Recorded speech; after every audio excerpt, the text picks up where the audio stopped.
Ladies and gentlemen, boys and girls, children of all ages, wrestling fans, and sports entertainment fans, welcome to the No Shave Man Cave.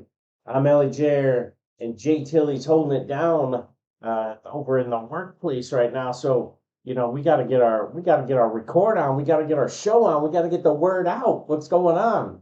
So unfortunately, Jay Tilly is not with us tonight. But thoughts and shout outs to my man Jay Tilly, holding it down in the workplace.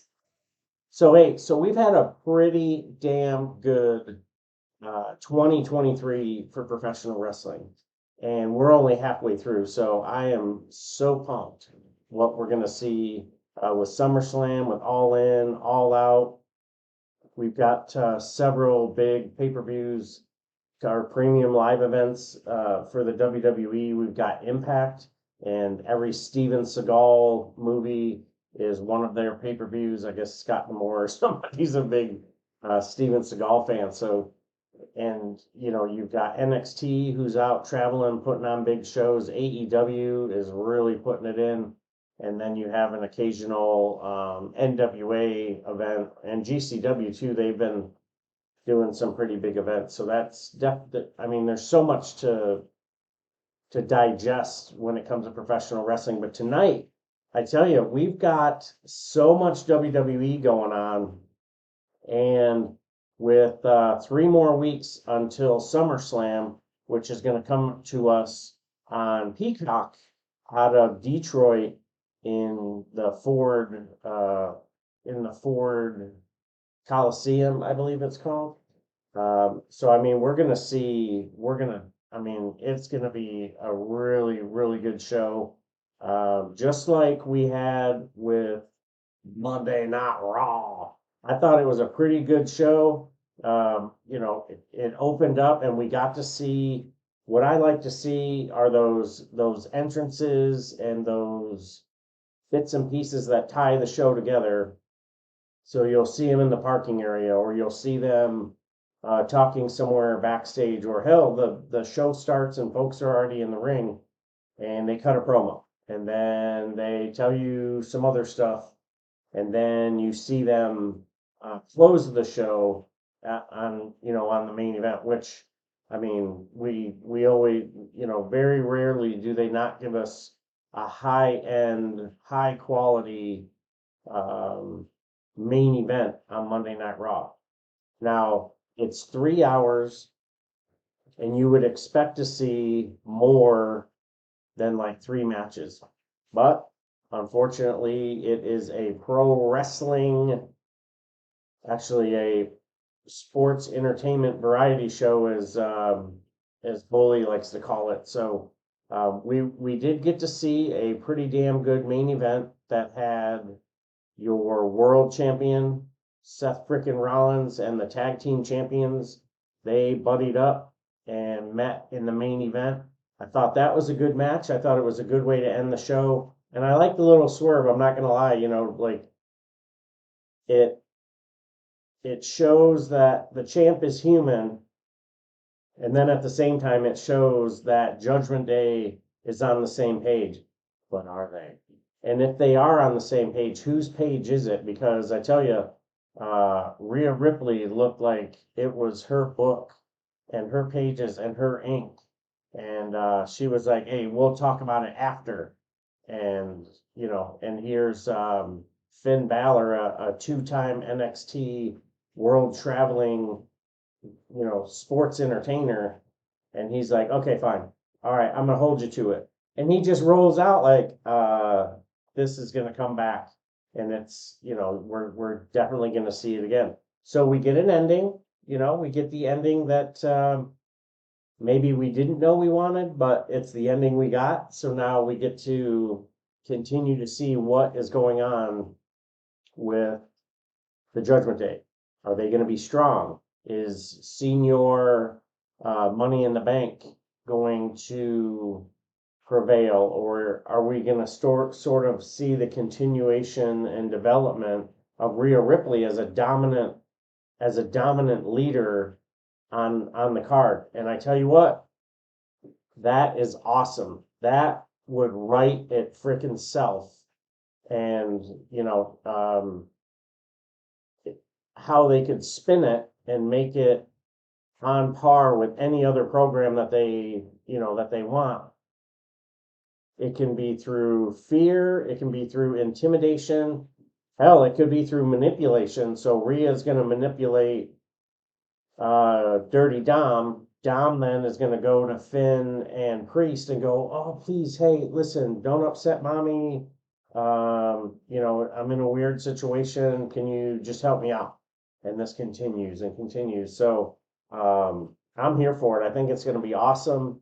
And there's so much that you can do with that storyline to continue the development of Dirty Dom and what kind of heel character he's going to have. Because I tell you, there's a lot of different directions that you can go to with this character. And if if you're not into the sleazy heel, okay, cool.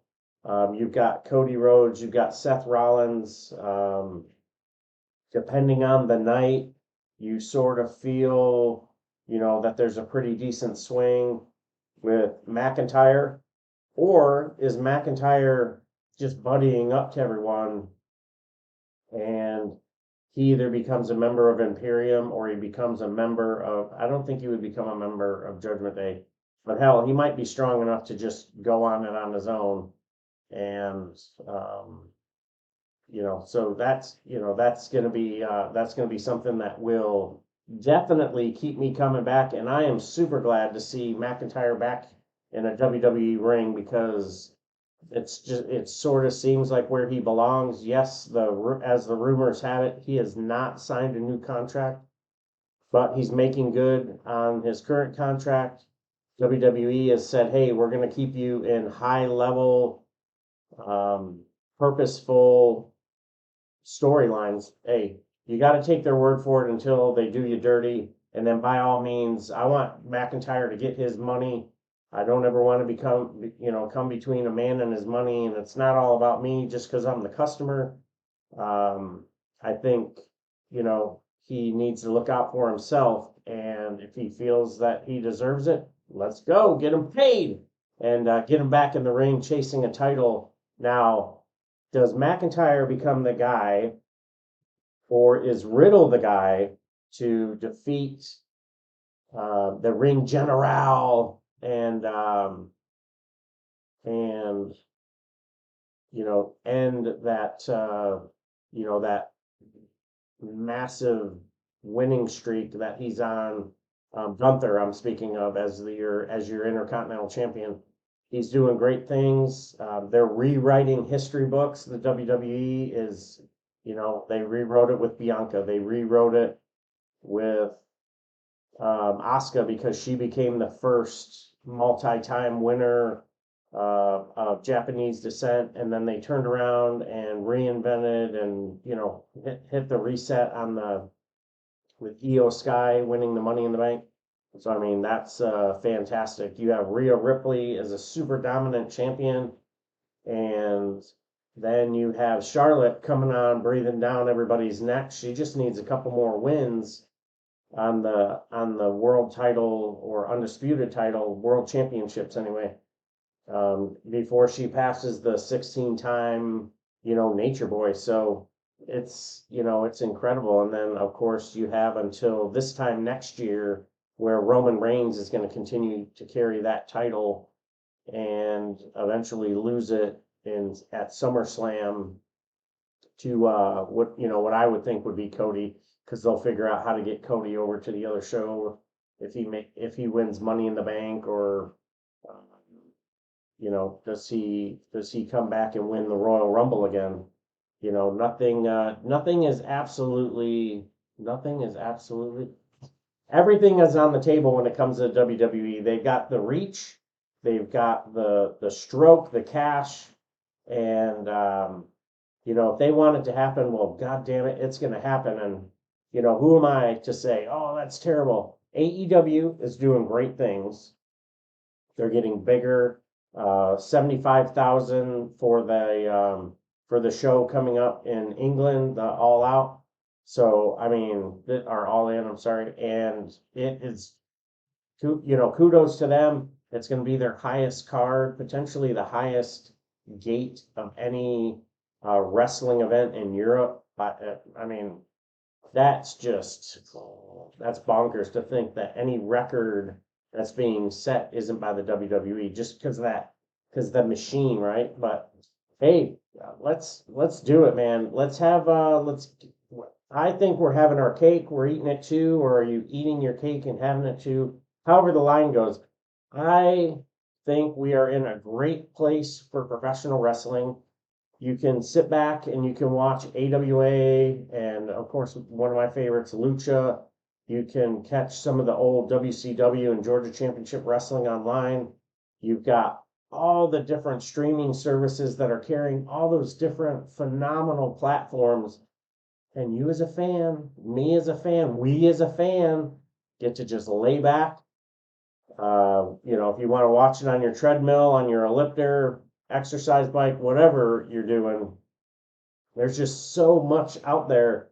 All the different streaming services, or you can just pop on YouTube and let it rip. Just put in wrestling, New Japan. If you want to see some 5-star bangers, just put in Will Ospreay, and you'll see so much. And when it comes to a WWE 5-star event, 5-star match, you've got to put some of those storied chapters in wrestling. If it was The Rock versus Hogan, which from WrestleMania, just an epic match, just a tremendous story. The struggle and the strife and the conquering the beast, and sort of passing the torch.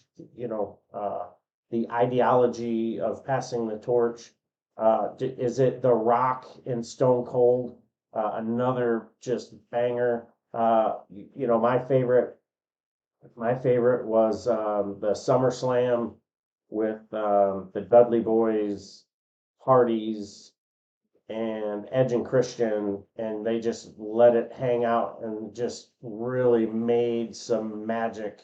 I feel like we're going to see something that we're going to remember for quite a long time when we get to SummerSlam, and that is going to be Cody Rhodes and Brock Lesnar. Now, did we see Brock Lesnar on Monday Night Raw? No, we didn't, but we did get to see Cody, and Cody had some choice words, and he wants to be next in line, so he threw down the gauntlet. Hey, Brock, come see me, SummerSlam. Good promo, made a lot of fun, or had a lot of fun with it. The crowd, damn, Buffalo bringing it, Buffalo kid here, just awesome. The crowd was fantastic. And just recently on Friday Night SmackDown, they were in Madison Square Garden, set all kinds of records, and then they turn around and they go to Buffalo. And thank you to Seth Rollins coming down, repping the Buffalo Wings. Made me hungry. I kind of worried. I thought he was about to choke there at one point. I was like, hey, he'll be all right. He's an adult, so careful with them wings there, Seth freaking Rollins. So we had Drew McIntyre and Matt Riddle against Imperium. It was a decent match. Ended the way we all thought it would, with the Claymore 1, 2, 3. The original Bro and the Scottish Warrior get the win.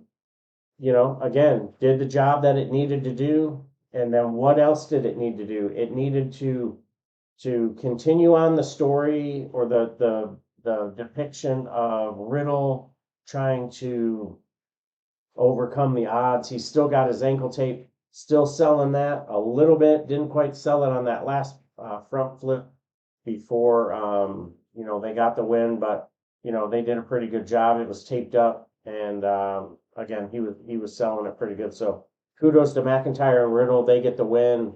Now, what does that do with Imperium? Are they still going to show up when the tag team champions Sami Zayn and Kevin Owens, when they're, his finger's right in my face? That's so annoying. And then he loses it, however he's going to do it. But I thought it was a good match, got the job done. Imperium, I think they'll continue to be sort of that foil in the tag team division somewhere, a team that's going to kind of poke at and around Judgment Day. So that's going to be fun to add that little piece to it. And, does Priest get upset, gets fired up, gets tired of Gunther saying whatever it is he's going to say? Is he going to trade in the title for the Intercontinental, or is he going to trade in the briefcase for the Intercontinental title? You hang on to that thought, and we'll come back to it because a little bit later on, um, we get into the match, the finale. So Judgment Day attacks Seth Rollins. They go through the whole thing, and out come the tag team champs, dun dun dun, and sets up the main event. So then my man Prince Puma Ricochet, him and Logan Paul get in a face-to-face and throws down the gauntlet. So that is one of the rumored matches at SummerSlam, and that has a chance to be again one of those 5-star. For me, it'd be the 5 beard. Jay Tilly and I, it'd be the 5 beard that we have yet to give on for a whole show. We've talked about individual matches and stuff, but man, that is going to be a good one. Not a huge fan of Logan Paul's promos. Seemed like he was trying too hard, and Ricochet kept saying "homie," and I don't know if it's one of those things when like if you're doing an interview and someone says, what I'm saying, or I get caught up, I'll get hung up on a word. Sometimes it's definitely, sometimes it's sometimes, and you just can't get away from it. And it seemed like Logan Paul and Ricochet were going in the right direction, but got a little sidetracked. And I think it's going to be a good one. I think Logan Paul unfortunately has to come out the victor because he's that big name. But I think you'll get this will be one of those ones where who gets over and who goes over.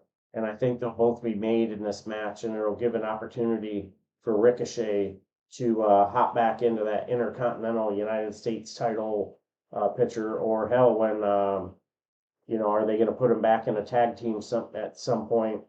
Braun is out for another probably 9 or 10 months with that neck fusion. So we got to do something with Ricochet. It was nice seeing him with the microphone. I thought he did well, and him and Velveteen Dream did a piece of business down in NXT where they were cutting some promos. So I know he can go. It's just you don't hear him on the mic very often. So I thought it was good, and the more that they can practice, the better.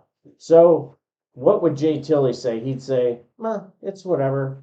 Yeah, you're probably right. It's whatever. And it's getting people on the card.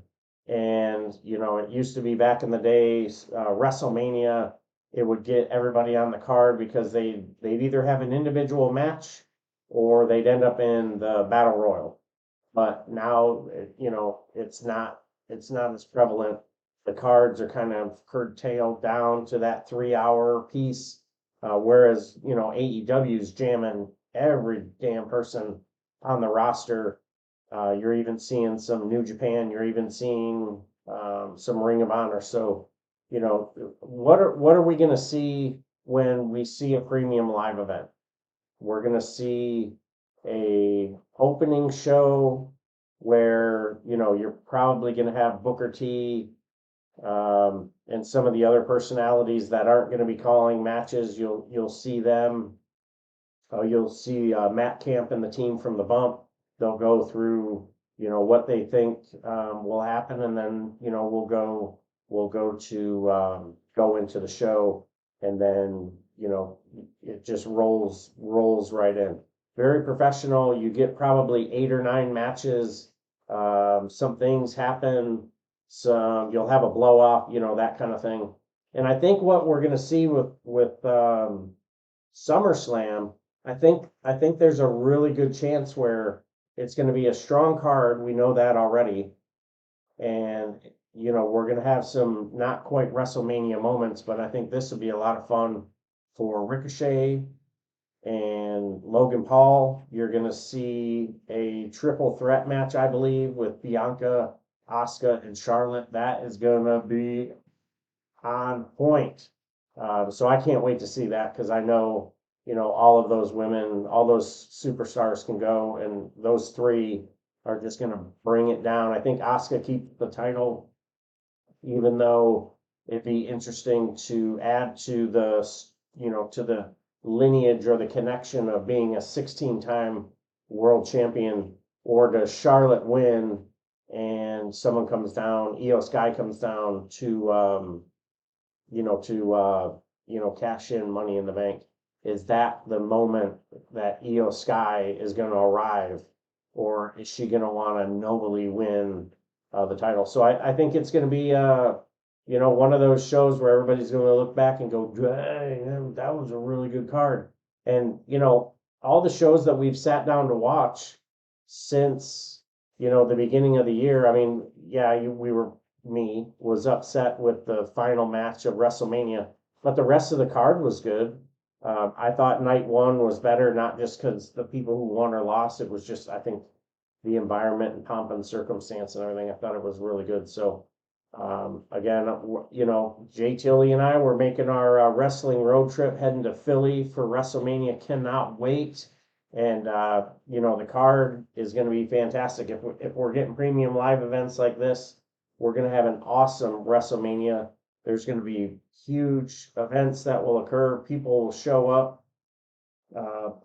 Someone who showed up and, kind of shocked the wrestling world was Zoe Stark. And Zoe Stark had a match last night with Becky Lynch, which was rumored to be getting canceled because Becky was nursing a injury. But we had the match, and, Zoe got one. She slipped it in, and she had a little bit of help from the Hall of Famer Trish Stratus, but she gets the win. That continues on the story. So now, does that now move us into SummerSlam? Absolutely. That is one of the rumored matches. We're gonna get the end of this battle between the Man and the Hall of Famer. I think Lynch will come out on top, but there still is a good chance that Trish wins and makes Lynch say, "Thank you, Trish." I think that would be good. I think that'd be good storytelling, and be able to really set up a great program with Zoe, which you would think eventually Trish Stratus either turns on Zoe or Zoe turns on Trish, because Trish isn't a natural heel. But they asked her to do something a little bit different. Hey, boss wants me to do something a little bit different, and she's not barking like a dog. So, bless her, bless the WWE and everything that they're doing to not objectify their superstars. So I think that is freaking awesome. Getting high quality matches morning, noon, and night. And another, interesting piece I'm sort of over is the Alpha Academy and Dupree situation. It feels too much like Chase U down at NXT. So I don't have anything nice to say, so I'm not going to say anything at all. Cody Rhodes came out, cut an awesome promo. This freaking crowd again, man, they erupted with Cody's song. Whoa! I thought it was on point. I thought it was better than awesome, and it was so much fun. And throughout the whole entire show, it wasn't a AEW kind of fun, but it was pretty damn close. It wasn't a Madison Square Garden, everybody sitting on their hand, or Buffalo. It wasn't a tame crowd, everybody sitting on their hands. You saw a bunch of those Buffalo Mafia shirts. I think we should have put a few more people through tables, because that's what they do during the game. And the crowd really brought the awesome energy. And someone who brought something was the damn Miz, who was in a terrible mood when he went against Ciampa. And, Ciampa coming back off of the injury and the rumored re-establishment of DIY with Gargano as soon as Gargano is cleared to perform. So I think that's going to be fantastic. If they separate the tag team titles, that would be a great story, a great, continuation of that group that they had, that strength. Maybe you get Dexter in with a little more prevalent role. He can go. He has the look, although he doesn't talk. Neither does damn Solo Sikoa, and he's over as hell. So there's no reason that we can't move the needle with that guy. So it looks like we're going to get Cody and Brock. Rumor has it it's going to be a cowbell match or a rope match. So that will be, that'll be one for the ages. And is that going to put Cody next in line? I would say no, it won't. There'll be someone else to get in front of him, and I'm trying to think of who it is. It could potentially be Gunther after he drops the Intercontinental title. Somehow he feels a certain kind of way. But then, you put Gunther against Cody. Someone's got to win. Gunther is the next guy. So maybe they keep each other away or, stay away from each other. So, is there someone who's going to turn heel? I think it's going to be Drew McIntyre is going to turn heel. And, that could pose the next hard time, baby, for Cody Rhodes. So we'll see how that all goes. But there's going to be more. There's going to be more because we got to get through basically another 12 months before Cody can title up, at least against Roman, because they're gonna rewrite the history books with removing the Hulkster as the second longest reigning champion. I believe. I think that's gonna be what they're gonna look at because the bloodline is still selling merch. Roman is still moving the needle. He's still extremely sought after. And Jay and Jimmy are doing such phenomenal work as that supporting actor piece. And then you got damn Solo Sikoa, who's, damn rookie of the year with like 3 matches or whatever.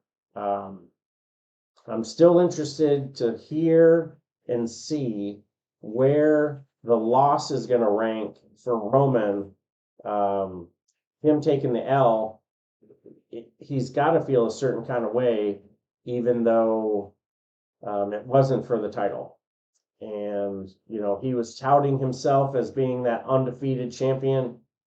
Hey, facts, man. You were unbeaten for 3 years. You've been killing it for 1,000-something days. The clock is right twice a day, man. And Jey Uso is going to really, really make some money in these next few weeks with this program. And how is Jimmy going to play into it? How is Rikishi going to play into it? What is Solo going to do? Is Jimmy somehow, at some point going to run out on Ford Field? It's going to be, it could really be something. Is this when, during this match, is this when Priest cashes in the Money in the Bank, briefcase? I don't think so. I think he's going to go after Seth. But hey, anything could happen, especially when you think you have a chance to become a world champion or an undisputed champion. I mean, hell, I would go for it too. I'd get knocked out, but whatever. So hey, great show overall. I gave it 3 beards. Thank you to the city of Buffalo. Nothing but love for you. Got to get back out there, grab some wings, and get a hold of some fam who's in the area. So peace out to the 716. Hey, until next time, friends, fam, take care of yourselves, take care of each other, and please don't forget, if you are ever in any need in form or fashion, dial 988, get the help you need, and always remember, someone loves you, so get on back.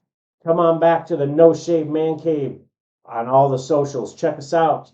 And don't forget, we'll see you on the floor.